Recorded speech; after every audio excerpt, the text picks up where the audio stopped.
오늘 말씀을 드리기 전에 제가 20살에 잘못된 마음을 가졌던 그런 이야기를 좀 하나 말씀드리려고 합니다. 신학대학교에 처음 진학하면서 제 마음속에 지금 돌이켜보면 잘못된 마음이 강하게, 아주 강하게 자리 잡고 있었습니다. 그 여러 가지의 잘못된 것 중 대표적인 것이 부자는 하나님을 잘 믿을 수 없다라는 마음이었습니다. 부자는 하나님을 잘 믿을 수 없다. 부자는 하나님을 잘 믿는 것이 아니다 라는 생각이 제 마음속에 강하게 있었습니다. 그래서 저는 마음으로 부자는 예수님의 이름을 빗대어서 자신의 재산을 지키거나 더 큰 부를 이루기 위해서 하나님을 믿는 척 하는 것이다 라고 생각했습니다. 이 생각은 흔들리지 않았습니다. 얼마나 이 생각이 심했는지 군대에 다녀와서 군대 가기 전에 대학에 들어가면서 섬겼던 교회에 군대에 갔다 와서 다시 그 교회 전도사로 갔습니다. 그리고 이제 졸업학차가 되었을 때쯤 그 교회에서 권사님 한 분이 저를 불러서 선을 보라고 말씀을 해 주신 적이 있습니다. 말씀을 듣다 보니까 상대방 여성이 저보다 한 살이 많았고 중학교 선생님이셨습니다. 그러면서 이 권사님이 너무 칭찬을 많이 하시는 겁니다. 저에게 이렇게 말했어요. 전도사님 정말 좋은 분입니다. 제가 적극적으로 추천했어요. 아버님은 공공교회 장로님이시고 어머님은 동일한 교회 권사님이세요. 장로님께서 딸을 목회자에게 시집 보내기 위해서 어려서부터 기도하셨습니다. 이 말만 했으면 제가 한번 만나봤을지도 모릅니다. 그런데 그 뒤에 말이 하나 더 붙었어요. 그 말이 뭐였냐면, 전도사님, 이 장로님이 이 도시에서 알아주는 부자입니다. 공공교회도 그 장로님이 건축하셨고요. 어디 교회도 그 장로님이 후원하셔서 건축했어요. 이렇게 말씀하시는 거예요. 그 말을 듣는 순간 비유가 상해서 네, 권사님 감사합니다. 그런데 아직 결혼할 생각이 없네요. 시간도 없고요. 공부도 안 끝났습니다. 그리고 저는 대학 졸업 후에 하고 싶은 일이 있어서 기도하고 있습니다. 이렇게 정중하게 거절을 했죠. 앞에 말씀은 저에게 참 좋았습니다. 한 살 많은 것도 문제가 되지 않았고 중학교 선생님이라는 것도 너무 좋았습니다. 그리고 또한 부모님이 장로님이시고 권사님인 것도 너무 좋았습니다. 그런데 문제는 그 뒤에 붙어있는 말입니다. 이 도시에서 알아주는 부자입니다 라는 말이었어요. 그때 저는 그 말이 무슨 말로 들렸냐면, 그런데 하나님은 잘 안 믿습니다 이런 말로 들렸어요. 그런데 하나님은 제대로 믿지 못합니다. 저는 그렇게 들렸습니다. 그래서 거절했습니다. 지금 생각하면 참 어리석은 생각이었습니다. 왜 그렇게 생각했을까? 이 잘못된 생각이 왜 저에게 이렇게 강하게 자리 잡고 있을까라는 생각을 지금 해봅니다. 교회에서도 가만히 보면 우리 청년들일수록, 아니면 신앙에 대해서 열심히 있는 우리 성도님 중에 일부는 이런 생각을 가지고 있는 분이 계실 수도 있습니다. 제가 분명히 말씀드리지만 잘못된 생각입니다. 우리가 경제적인 넉넉함과 부족함으로 하나님에 대한 믿음을 재단할 수 없다는 것을 빨리 알아야 합니다. 저는 20대에 이 잘못된 생각이 마음속에 가득 차 있었습니다. 그래서 가난한 목회자들을 존경했고, 조금 큰 교회 목사님들은 인간적인 방법이나 어떠한 수를 쓰든지 하나님의 말씀이 아닌 다른 어떠한 것으로 사람을 끌어모은다라고 생각했습니다. 그래서 그분들이 앞에 내세우는 여러 가지 신유나 말씀, 또 이적과 기적들을 바르게 보거나 생각하거나 판단하지 못했습니다. 하나님께서 주시는 인도와 은혜들을 제 나름대로 평가하고 그것에 갇혀서 잘못된 생각을 가지고 있었다라는 것이죠. 신앙이 고결한 분들일수록 가난을 가까이 하는 것은, 또 경제적인 어떠한 이득을 멀리하는 것이 자연스러운 것처럼 보이지만 결코 그렇지 않습니다. 그리스도인으로서 바른 재정관을 갖는다는 것은 매우 어렵습니다. 또 삶의 모습을 갖는다는 것은 매우 어렵죠. 대부분의 성도님들은 부자가 되기 위해서 기도할 것입니다. 또 어떤 분들은 하나님, 저는 부자보다는 적당한 가난을 갖고 싶습니다 라고 기도하시는 분도 계실지 모르겠습니다. 오늘 잠언 30장 말씀에 보면 이 아굴이라는 사람이 하나님께 기도하는, 그것도 죽기 전에 저에게 꼭 이루어 주십시오 라고 간절한 마음으로 하나님 앞에 두 가지를 기도하고 있습니다. 하나는 헛된 것과 거짓말을 내게서 멀리하게 해 주십시오 라고 기도하고, 바로 뒤이어서 나로 가난하게도 마옵시고 부하게도 마옵시고 오직 필요한 양식으로 먹여 주십시오 라고 기도합니다. 앞의 기도는 삶의 자세이고 삶의 태도입니다. 무엇이냐면, 하나님, 나의 삶에서 헛된 것과 거짓말이 나의 삶에 일어나지 않을 수 있도록 도와주십시오 라는 거예요. 이것은 삶을 살아가겠다는 나의 자세입니다. 하나님 앞에서 믿음을 가진 자로 세상을 살면서 헛된 것과 거짓말을 하지 않으며 살아가겠다라는 다짐이죠. 이것을 죽기 전에 꼭 이루어 주십시오 라고 하나님께 기도하고 있는 것입니다. 그리고 그 뒤에 붙여서 기도하는 것은 나로 가난하게도 마옵시고 부하게도 마옵소서. 혹여 너무 가난한 나머지 도둑질을 할까 염려되고 너무 부한 나머지 하나님을 모른다 할까 염려되오니 꼭 필요한 양식으로 나를 먹여 주십시오 라고 기도합니다. 앞의 것은 삶의 태도이고 뒤의 것은 삶의 모습입니다. 이렇게 살아가겠다라는 것이 앞의 기도이고, 그 어떠한 모양으로 살겠습니다가 두 번째 기도입니다. 그런데 이 기도는 따로따로 드려지는 것이 아니고 연결되어 있는 기도입니다. 왜 그러냐면, 헛된 것과 거짓말을 멀리 하려면 이 두 번째의 기도가 나의 삶에 응답되어 있어야 합니다. 즉, 하나님께서 나로 꼭 먹일 양식으로 나를 먹이셔야 내가 내 삶에서 헛된 것과 거짓말을 내 삶에 멀리할 수 있다라는 것이죠. 그래서 삶을 이렇게 살아가겠다라는 삶의 태도에 대해서, 그렇게 살려면 삶의 모양이 기도한 대로 갖추어져 있어야 그 삶의 태도를 견지하며 지키고 살아갈 수 있다라는 것이죠. 아굴은 물질적인 것에 대해서 기도하기 전에 먼저 자신이 지켜야 할 근본적인 삶의 태도를 먼저 고백합니다. 하나님, 내가 이렇게 살겠습니다. 헛된 것과 거짓을 멀리하며 살겠습니다. 그러기 위해서 이러한 삶의 모습을 하나님 만들어 주십시오. 이렇게 기도하는 것이죠. 그러나 우리의 대부분의 기도는 어리석게도 앞뒤가 바뀌어 있습니다. 하나님, 나로 부자가 되게 해 주십시오. 그러면 하나님께 이렇게 충성하고 이렇게 예배하고 이렇게 하겠습니다. 선후가 바뀐 것이죠. 하나님, 내가 믿음 안에서 이렇게 살겠습니다. 그러니 이렇게 해 주십시오가 아니고, 이렇게 해 주시면 이렇게 살겠습니다 라고 우리는 기도합니다. 그렇기 때문에 우리의 기도는 응답되지 않는 것일지 모르겠습니다. 건강해지면, 부자가 되면, 이 일이 해결되면 하나님, 나의 삶의 방향은, 나의 삶의 태도는 이렇게 하겠습니다. 예배에 빠지지 않고 헌신하고 봉사하고 맡겨진 직분에 충성하겠습니다. 그러나 이것이 두 번째가 되고, 첫 번째는 이것이 되어야 이 두 번째를 하겠습니다 라고 우리는 기도합니다. 믿음의 사람이었던 아굴은 반대로 기도합니다. 하나님, 나의 삶의 태도는 이것입니다. 먼저 기도하고 이 삶의 태도를 잘 지켜가기 위해서 삶의 모양을 하나님 앞에 간구하고 있다라는 것이죠.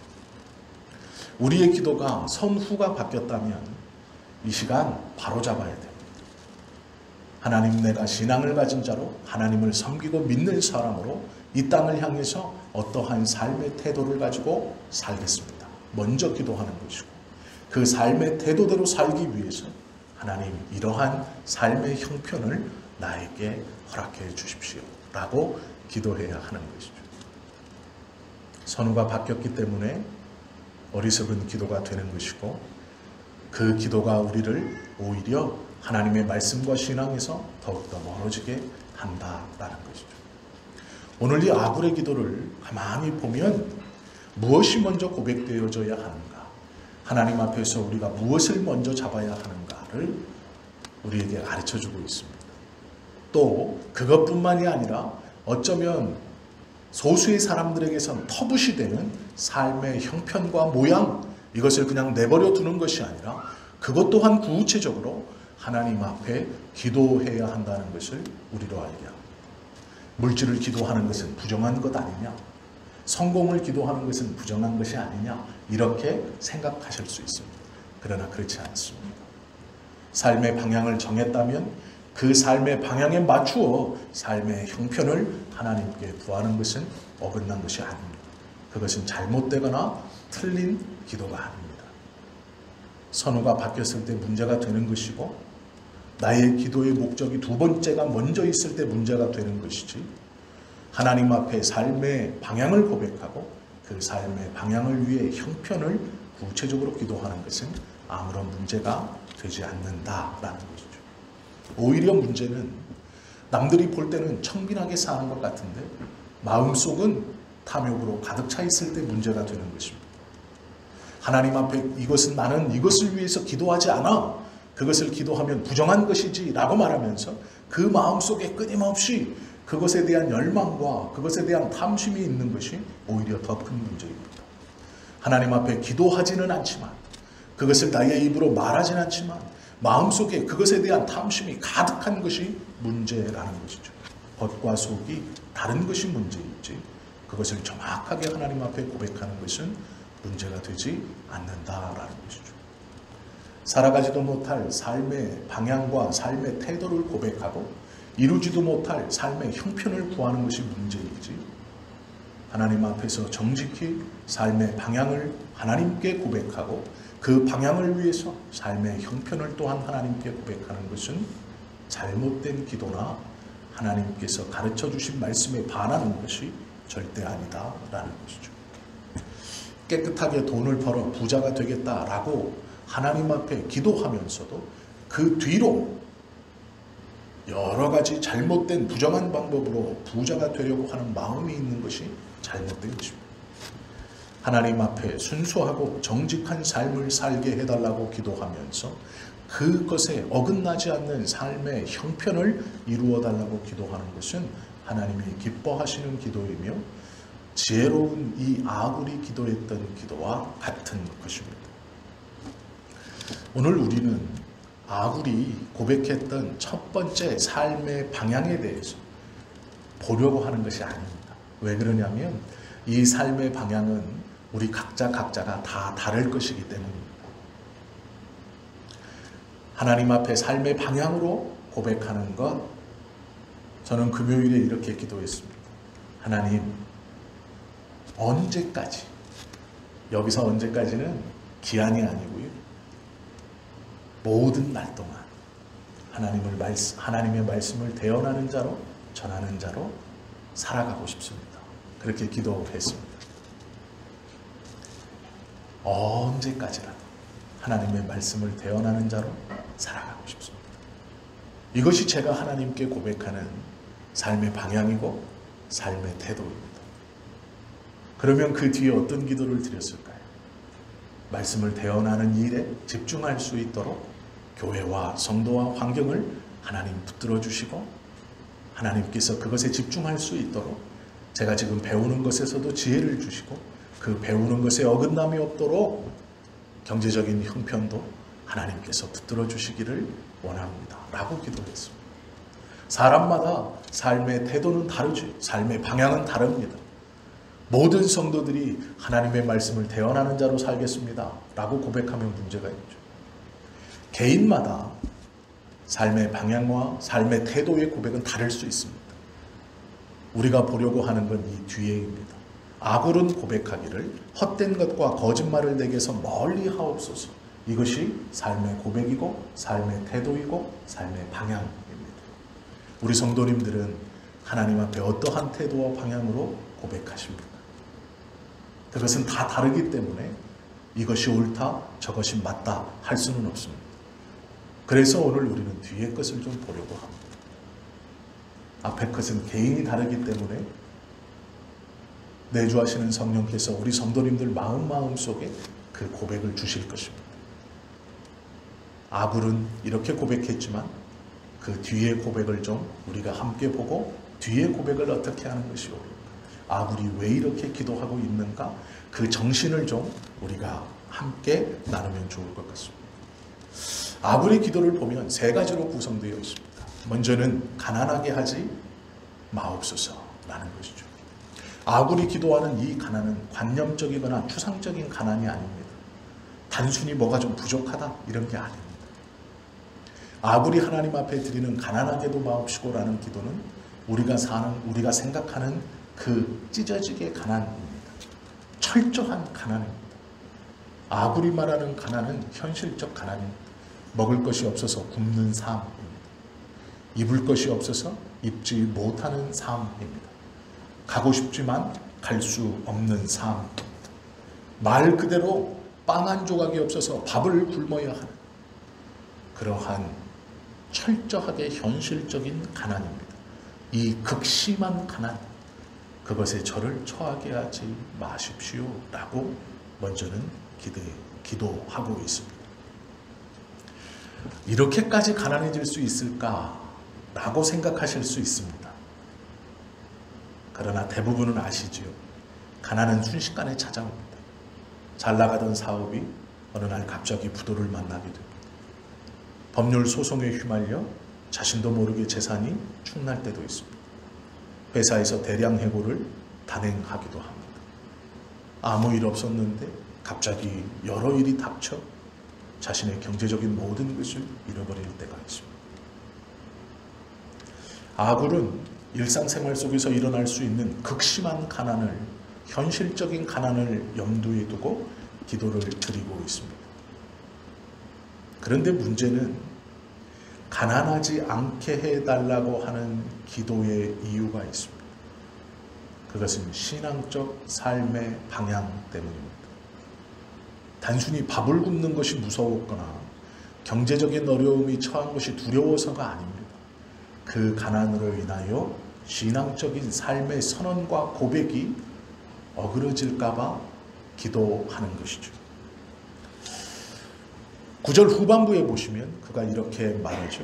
내가 가난하여 도둑질하고 내 하나님의 이름을 욕되게 할까 두렵습니다.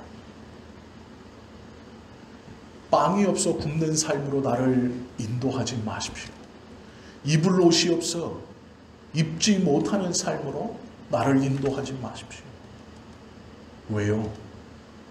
내가 그 극심한 배고픔과 극심한 추위와 극심한 가난으로 인하여 도둑질하고 하나님의 이름을 욕되게 할까 두렵습니다.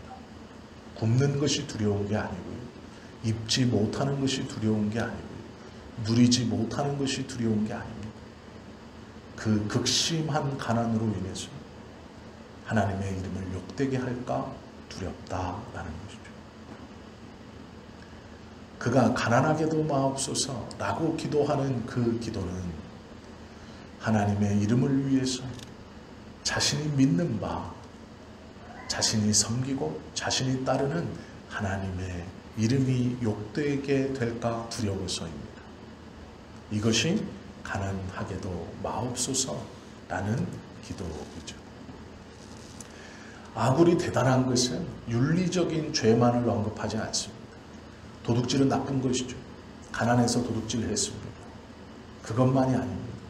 그 뒤에 있는 그것으로 인하여 일어나게 될 하나님의 이름의 욕됨, 그것이 그의 삶에 더 중요하고 더 크게 걸리는 문제였습니다. 이 당시에 가난이라는 것은요, 하루에 한 끼를 먹는 것입니다. 우리가 이 아굴의 잠언에서 앞에는 가난, 뒤에는 부요 이렇게 써놓은 것을 보시면 가난한 자, 부요한 자, 돈이 많은 자 이런 게 아니고요. 아굴이 하나님 앞에서 가난하게도 마옵시고 부하게도 마옵시고 라는 것은 유대인들의 생활 습관과 관련이 있습니다. 유대인들에게 가난하다라는 것은 무엇이냐면 하루에 한 끼를 먹거나 한 끼도 먹지 못하는 사람을 가난하다라고 표현했습니다. 그래서 지금 아굴의 기도는 이런 말입니다. 하나님, 내가 하루에 한 끼를 먹거나 한 끼도 먹지 못하는 삶으로 인도하지 마십시오. 이렇게 기도합니다. 그러면 뒤에 부자는 어떠한 의미입니까? 돈이 많다는 말이 아니에요. 가난한 자의 기준은 하루에 한 끼나 하루에 한 끼도 제대로 먹지 못하는 자가 가난한 자였고, 부자라고 말할 때 5끼에서 6끼를 먹는 자를 부자라고 했습니다. 그래서 이 말은 하나님, 나로 하루에 한 끼도 먹지 못하는 자가 되지 않게 해 주십시오. 그리고 나로 5끼, 6끼를 먹는 자가 되지 않게 해 주십시오라고 하는 기도예요. 단순히 우리가 관념적으로 돈이 있고 돈이 없고라는 말이 아닙니다. 유대인들에게 있어서 가난은 하루에 한 끼나 한 끼도 제대로 먹지 못하는 자들을 가리켜 가난하다라고 불렀습니다. 그들은 항상 배고팠습니다. 그들은 먹을 것을 구하기 위해 열심히 일했지만 여러 가지 제약으로 인해 그 품삯을 얻지 못해 하루에 한 끼도 제대로 먹을 수 없는 사람들이었습니다. 그들은 잔칫집을 찾아 이곳저곳을 돌아다니곤 했습니다. 그곳은 잔치가 열리는 곳이면 아무리 멀어도 그곳을 갔습니다. 우리가 아는 것처럼 이스라엘의 잔치는 짧으면 3일, 길면 보름입니다. 부자들은 보름 동안 잔치했습니다.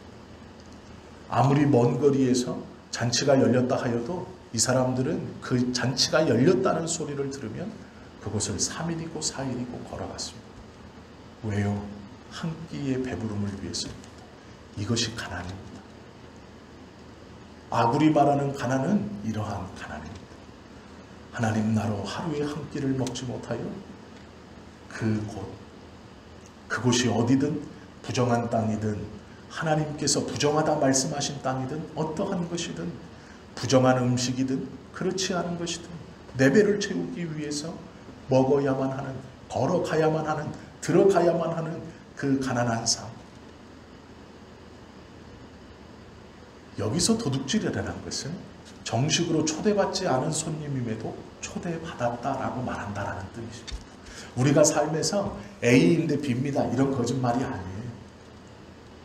한 끼도 먹지 못하여 부잣집, 잔치집 앞에 서서 내가 초대받지 못한 손님임에도 초대받은 것처럼 거짓말하고 들어가야 하는 것입니다.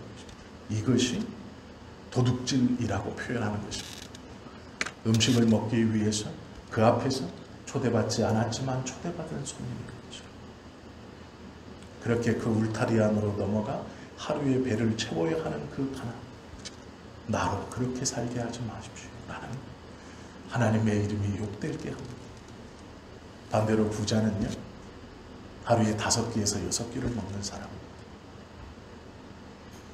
유대인들의 식사는 우리처럼 식탁에 앉아서 먹는 게 아니고요, 반절 누워서 먹습니다.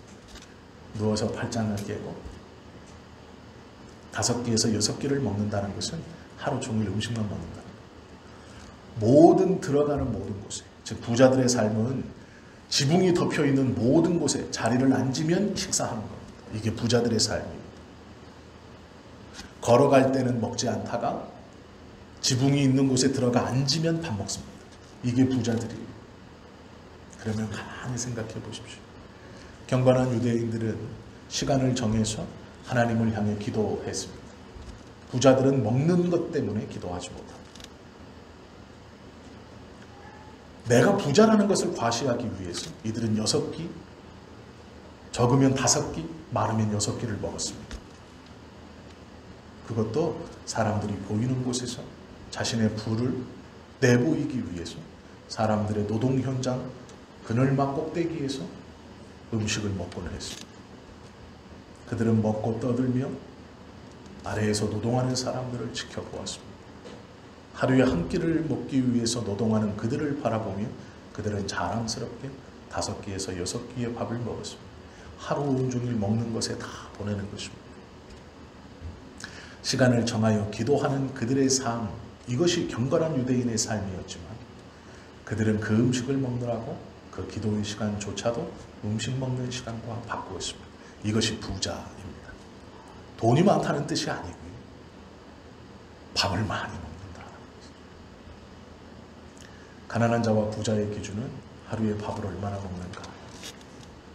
이대로라면 아무리 돈이 많으셔도 하루에 6끼를 먹지 못하면 부자가 아닙니다. 아무리 돈이 없어도 6끼를 먹는다면 부자. 나는 돈이 없으니까 밥이라도 많이 먹어야 되겠다. 이렇게 하셔도 되죠. 아굴이 기도하는 이 기도는 굉장히 구체적인 기도입니다. 하루에 한 끼를 제대로 먹지 못하는 가난한 삶. 하나님, 나는 그것을 원치 않습니다. 하루에 6끼를 먹으며 하나님을 모른다 하는 삶. 즉 그 끼니를 내가 부자인 것을 과시하기 위해서 기도하는 시간을 빼먹는, 그 기도하는 시간, 밥 먹는 시간으로 대체하는, 내가 부자이고 내 부를 과시하기 위해서 그렇게 사는 삶. 하나님, 저는 그것도 원치 않습니다. 이가 가난해지기를 원치 않는 마음, 이가 부요해지기를 원치 않는 마음의 가운데에 무엇이 있습니까? 하나님이 있습니다. 아굴은 가난이 두려운 것이 아니고 부자 되는 것이 싫은 것이 아닙니다.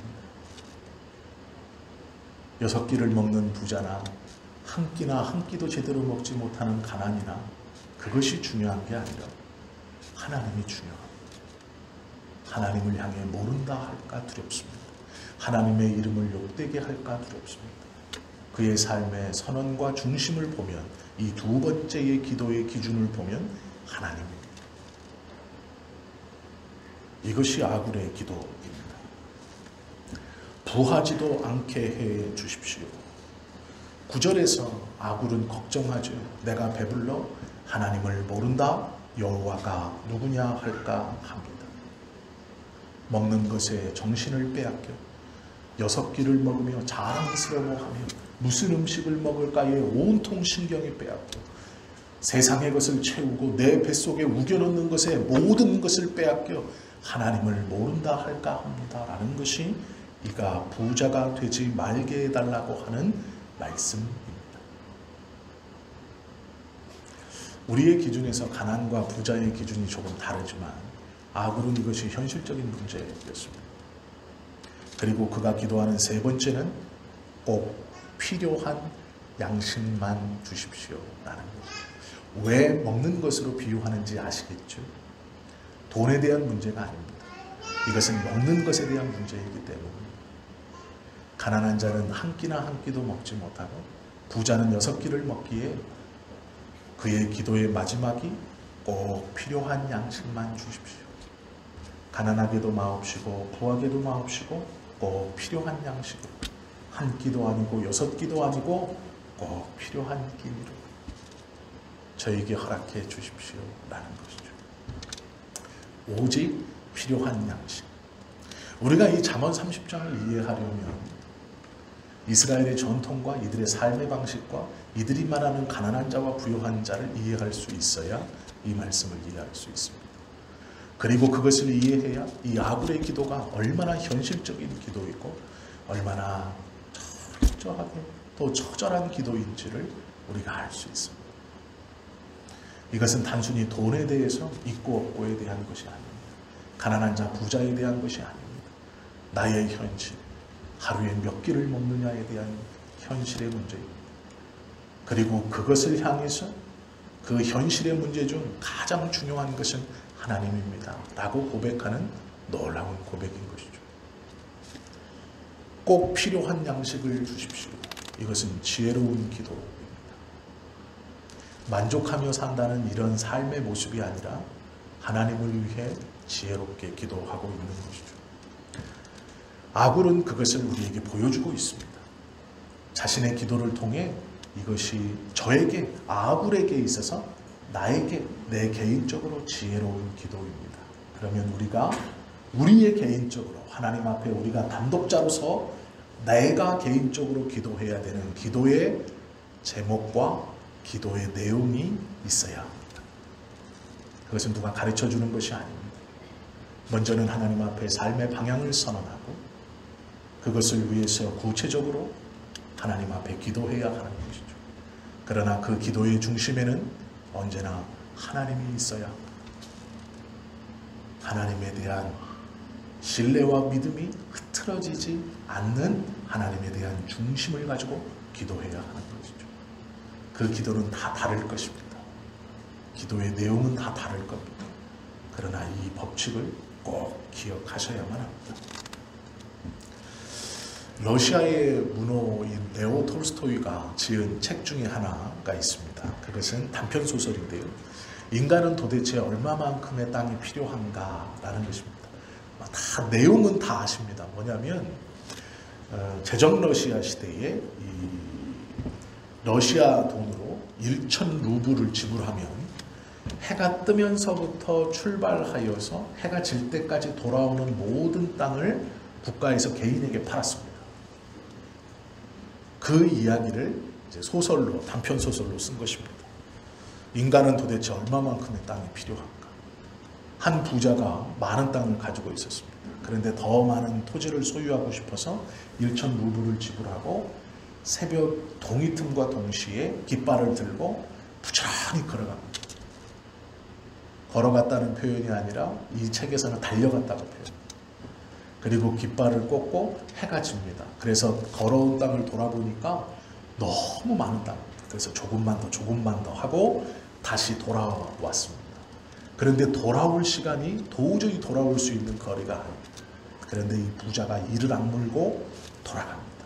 1,000 루블을 버릴 수 없다. 이 기회를 두 번 다시 잡을 수 없다. 그래서 끈질기게 돌아옵니다. 그리고 나서 해가 떨어지기 직전 출발 지점으로 돌아왔습니다. 문제는 돌아와서 우리가 다 아시는 것처럼 탈진으로 인해서 그 자리에서 쓰러져 피를 토하고 죽습니다. 피를 토하고 죽으니 옆에 있는 이 부자의 모습이 그 주인을 안고 한쪽 끝으로 가서 자신의 곡괭이로 주인의 피를 이렇게 재고 땅을 파고 거기에 묻었습니다. 그것이 6피트, 약 2m. 그렇게 부자는 잠들었습니다. 소설은 이렇게 말하고 있습니다. 머슴은 괭이를 집어들고 머리에서 발끝까지의 치수대로 6자의 땅을 팠다. 그의 묘를 쓰기 위해 그리하여 그를 그곳에다 묻었다. 이게 끝입니다. 6피트면 약 2m 정도 됩니다. 부자에게 필요한 건 6m의 땅이었는데 더 가지려고.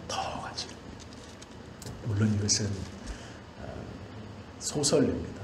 오늘 본문의 내용과 꼭 맞진 않지만 우리가 하나님 앞에 무엇을 기도해야 하는가, 얼마만큼을 기도해야 하는가에 대해서 오늘 아굴의 이 고백과 이 톨스토이의 책의 내용을 한번 잘 매치시켜 고민해 보십시오.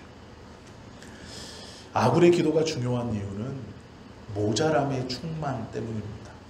약간 모자란 듯 하지만 그 모자름에 하나님의 은혜가 덧입혀지는 것이죠. 약간 부족하지만 그것에 하나님의 은혜가 덧입혀질 때 그것은 우리의 삶에서 하나님을 잊지 않게 하는 하나님의 은혜가 되기 때문입니다. 극단적인 가난과 극단적인 부는 신앙생활의 해가 될 수 있습니다. 한 끼와 6끼는 갭이 너무 큽니다.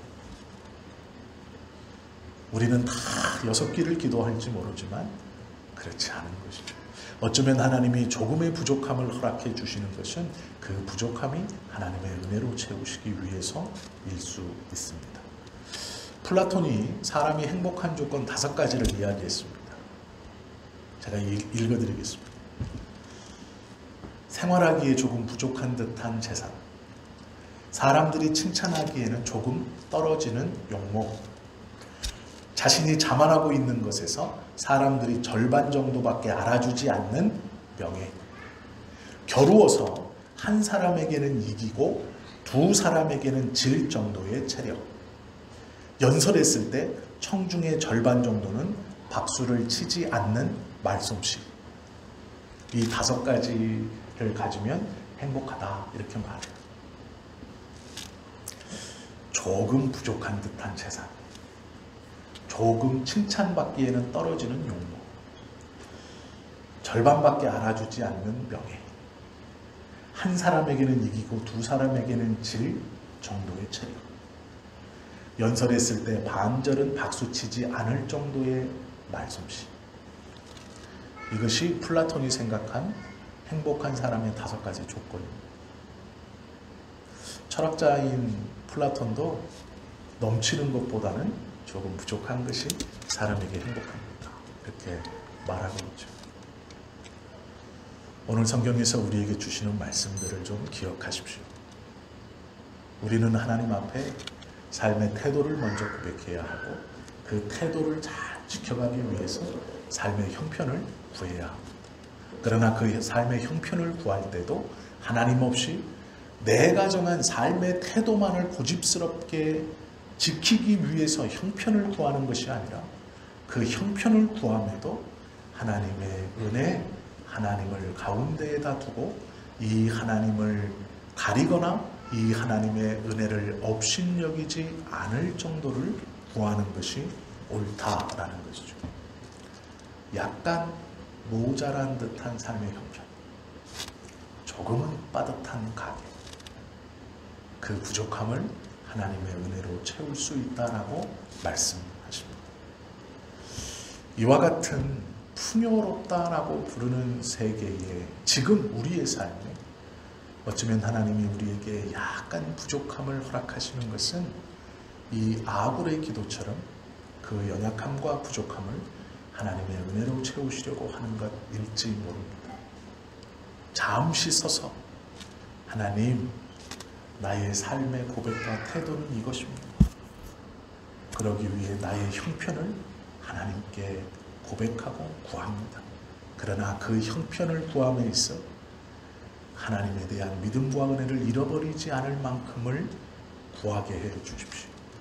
그러한 지혜와 신앙의 고백을 나로 허락해 주십시오. 라고 하는 것이 바른 기도일 것입니다. 삶의 방향은, 삶의 고백은, 삶의 태도는 다 다릅니다. 삶의 형편 또한 다 다릅니다. 그러나 오늘 우리는 이 아굴의 고백을 통해서 믿음을 가진 자가 이 땅을 살아가며 어떻게 기도해야 하고 얼마만큼 구해야 하는지, 그리고 왜 그렇게 구해야 하는지를 함께 보았습니다.